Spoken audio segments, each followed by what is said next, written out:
Yeah, what a cracking day, absolutely flawless. Too good to be sitting in the shed. It's probably 20 degrees, 21. Perfect for winter. What a cracking machine. I have to talk about the DRZ. This bike, whilst I've only owned it for a little while, I probably put about 1,000 Ks, 1,500 Ks on it.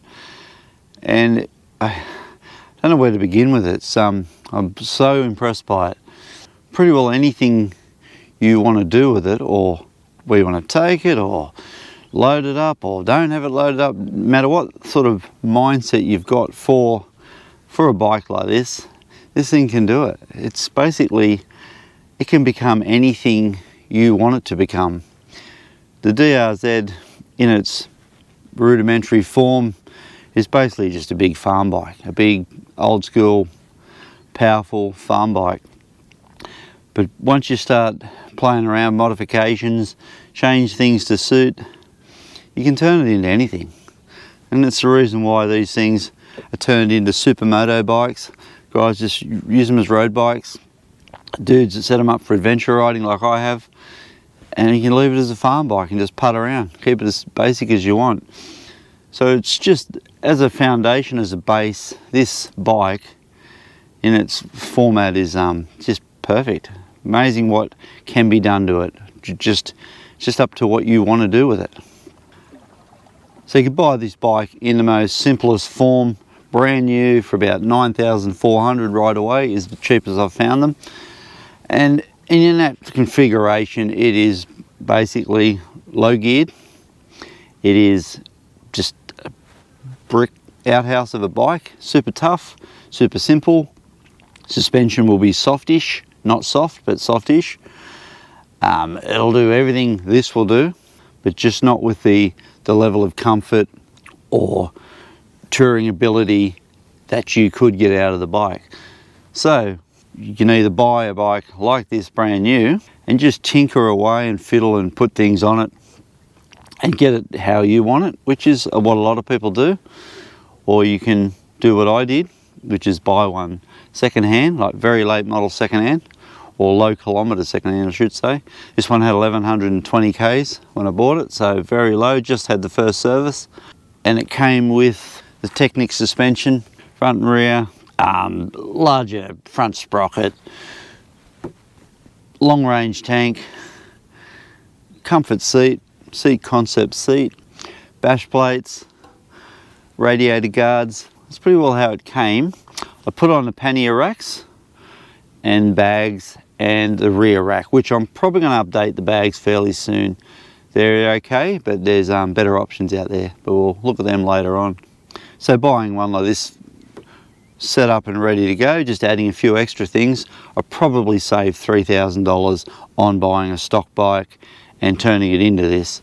But this may not be how you want the bike, so it's funny, everyone's got a different view. This for me is great. It's a comfortable long-range touring machine now. For others, this is no longer the enduro bike they were trying to make out of it. You know, if you buy a bike second-hand and it's got lots of stuff on it and half of it you don't want, just sell what's on it and put on what you want. Basically, the DRZ to me, in its basic form, is like a blank canvas. You just build it, do it up, do whatever you want to make it suit your needs. Yeah, the positives of a blank canvas like the DRZ is it's already light. Off the showroom floor with stock tank full of oil and fuel is well, depends what you read, but I've read 138 or 139 kilos, which is pretty bloody light compared to, that's like a 250 in most bikes. And the power to weight ratio is very impressive. Like, it's something like just under 40 horsepower, 38, 39 horsepower, which in a bike that weighs 140 kilos or a bit under, it's definitely got some get up and go, which is why they turn them into those supermotos with the road tyres and that, because they're a bike that will move, they'll get along, they'll boogie. I had the 650, DR650 second bike prior to this one. I had that for, I think I put 50,000 Ks on it. Had it for a few years, and awesome machine. Just pretty well, this is the light sporty version of the DR650. That's what it reminds me of. It's got all the torque, power. It's actually quicker in acceleration than the 650. without the extra weight. Like, it's 20 kilos lighter, which, you know, it's a lot of weight when you notice it. And with these bikes, most of the weight's down low, so they're quite easy to pick up. This full of fuel will alter the ability to pick it up. That'll make life a bit harder. But you know, if you put a big tank on like this is 18 litres, realistically holds 20. They call them a 17, but they'll hold 20 litres. But if you put a big tank on like this, you don't have to fill it up. You can have a big tank and just put 10 litres in it again. If you're just running around local, and then you haven't got that 20 kilo top heavy weight. Set it up the way you want to set it up. Set it up for your needs. Be realistic about what you want to do and where you want to take it. You know, if you want to travel around Australia, don't buy one of these. If you want to go around Australia, buy every dirt road possible, cross deserts, do whatever you want, and are happy to sit on 100 kilometres an hour as a cruising speed, buy one of these. This sort of a bike is a hardcore adventure bike. Its key things are reliability, simplistic, it's carburetor, water cooled, just a simple, proven, old school thumper engine. Like this design basically hasn't changed since 2000, so it's 24 years old. The design and the technology, and you know, you can view that two ways. Like, you know, you haven't got ABS or any of the fancy modern stuff. The instrumentation is, you know, you got a green light for neutral, 2 trip meters and a speedo. There's no odometer, there's no fancy stuff on this, but you can view all this modern fancy stuff as either handy or essential for some, or you can view it as stuff that's just going to go wrong and play up. Like, I had ABS on my last bike, my CRF300 Rally, and whether I turned it off, it was just not something I even needed. It was just there. I'd come off an old school thumper. I'd ridden old school bikes basically all my life. So to have ABS and some other fancy stuff, I don't know, I didn't need it. It was just there. So yeah, you get used to how much brake pressure to put on. That's the idea of riding these bikes. So you get used to riding a bike. The bike's not doing anything for you with this. You just ride it, and it goes as good as your abilities on it. Which I like. I like the idea of simplistic stuff. I don't like fancy modern stuff. Actually, I don't trust fancy modern stuff. There's one little wire or one little sensor doesn't work, and the bike doesn't work. For me to get this bike set up for the type of riding I do, the fundamental thing was I needed fuel capacity. Absolutely critical is reliability. I'm on my own most of the time, so reliability is just a massive thing. And I need simplicity. I need to be able to, I can get the wheels off, change the tyres. I don't need all fancy stuff. I just need, bolt, undo some pinch bolts there. Same at the back. I can adjust the chain with the, super easy to adjust the chain on these bikes. Everything like basic maintenance, oil changes and all that I can do.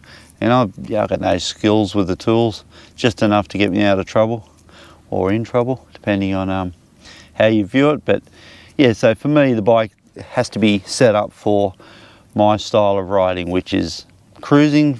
I just want to go exploring farm roads, I want to go camping. I want to be able to, if I see a little track and it takes me to a good spot, I'm not into riding to, hard, gnarly terrain for no reason. I want to be going somewhere. I want to, if I do some difficult spots, I want it to get me to a place that's amazing. And then I'll just stay there. So it's got to be an adventure bike with the ability to eat up some miles. So it's got to be able to ride on the road, which is why it's got 50-50 tyres on it. They're going to be on the road half the time. That's all there is to it.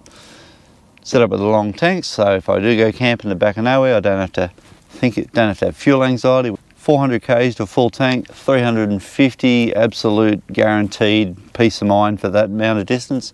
You'll get another 50 out of it, and then you'll be sweating. But it will do all those things and be set up to be comfortable to tour. So this is a vast improvement on that seat, but it's not a magical improvement. I can put in an hour and a half, 2 hours without getting a sore ass, and the other seat, it'd probably last about an hour, half an hour. So we might have a quick go over the bike, show you a few of the things, and just give you some ideas on how you want to set up your bike. I like to get off the bike, go to nice spots like this, just sit down, relax, enjoy where I'm at, get there comfortably, and know it's going to start and get me out of there. Right, we'll have a bit of a look at it, go over a few things. Won't be the full modification, but I can show you bits and pieces a bit closer. Alright, so I'll start down here. So I've changed the rear sprocket. That's a 42, actually no, it's a 43.2 sprocket. So that sprocket combined with the front 15 gives me a really good cruising speed at 100, or good cruising rev, something like 5,800 revs. That for me is really good. There's a little bit of clutch work in first gear, but that's sitting on a highway, which is painful for me on any bike, just being on a highway. This ratio, a lot of guys go 44-15 as the optimum gear ratio, so sort of think around those figures. And the positives of that are you don't have to change your chain. The same length chain from a stock bike will run that gear ratio fine. So just little things like putting on a case protector. You got to have that. Like, just, you know, you fall over and crack that, you're in a whole heap of Barney rubble. Big tank, like I said, long range. The ability to go 400 k's without a service station. Windshield. Just cut some of the wind off, take the pressure off your body. You don't need to be fighting the wind if you're sitting on 100 kilometers for a couple of hours trying to get to some location. Take some tools. This one, because the guards aren't overly strong, this is literally just full of zip ties and some tape. They always come in handy, they don't weigh anything, they can get wet, it doesn't matter. Tyres, as I said, 50-50 tyres. These ones are great on the road and fine off-road, so they're effectively an all-terrain tyre. Alright, tough lighting, but alloy radiator guards. No sticks, no stuff flying through your radiator. Solid bash plate. All Suzuki gear, even got protection on the muffler. You're going to get a rock hit that occasionally. Why not protect it? Heat shields, standard issue stuff. Another protection on the opposite side case saver. Pannier racks, cheap pannier racks, $130 or something I paid. Bags, as I said, probably be replaced soon with slightly larger ones. What have we got? Now, this day is just too nice. Look at it. Absolutely flawless. Alright, focus fill, back on the bike. So you'll end up replacing this bag. It's a good little bag, but there's better options. Rod holder. Why not take a fishing rod? Look at this. I just looked over the edge and there's some bream swimming around the rocks there. Like, why not have the ability to catch something? A comfortable seat. RAM mount. Fine, just put an old phone in there. I just used my last phone, the oldest phone I had. Download some free maps, offline maps. GPS system's done. Bag. That's it. Fancy, nothing fancy. That's all I just put on there. Basic, bought a bum bag made of leather. Zip tied to the handlebars. It holds bits and pieces. For me, it's like GoPro batteries and stuff like that, but you put a power brick in there, power to that if you don't want to run power off the bike. Just a simple, light, not in a way of getting storage ability for, I think it was $12, $13. So there's reasons why companies like the Elwood Motorcycle Adventures Group up at Cape York, well, yeah, it's the reason they run fleets of these bikes, because simple, reliable, people get on them. As soon as they get on them, they just flog them. So I think pretty well all they do is put a bigger tank on them and off they go. And if you can handle, yeah, those guys giving them a hard time all the way up to Cape York, bull dust pouring all through on the ones behind, just flat out drowning them, bloody amazing what they'll handle. So incredibly tough bike, incredibly simple bike, low maintenance bike. I think the service intervals are 6,000 Ks, which is bloody good compared to 1,000 for the nearest competitor. So yeah, so there's a reason why people pick these bikes. They pick them for that simplistic, hardcore reliability and the ability to take them into wild places. But that doesn't mean you have to. You'll see me just cruise around, open farm roads, not revving it, just 4,000 or 5,000 revs putting around, because it can do that. It doesn't have to be screaming its head off, climbing a mountain. Yeah, knowing that the bike can do all the hardcore stuff like Lance does, and bloody Curtis and these fellows with them, the Australian guys. It's just a good thing to know. It doesn't mean you have to. If you just want light, reliable, comfortable now, practical, simple, cheap, I don't think there's a better adventure bike today with those characteristics. And we're talking, like I said, 24 years old, and it's still so close to being perfect, because nothing is. There's nothing perfect. That's the key thing with any bike. Set it up for you. Buy a base model, and then yeah, you decide what you want to do with it, and then set it up for that. And as a blank canvas, mate, absolutely amazing. Perfect base to start building what you want to build. Alright guys, I'm pretty well out of here. Got all that off my chest. Hopefully you got a better understanding of what these bikes are and who they're for. And I will catch you on the next one. Cheers guys.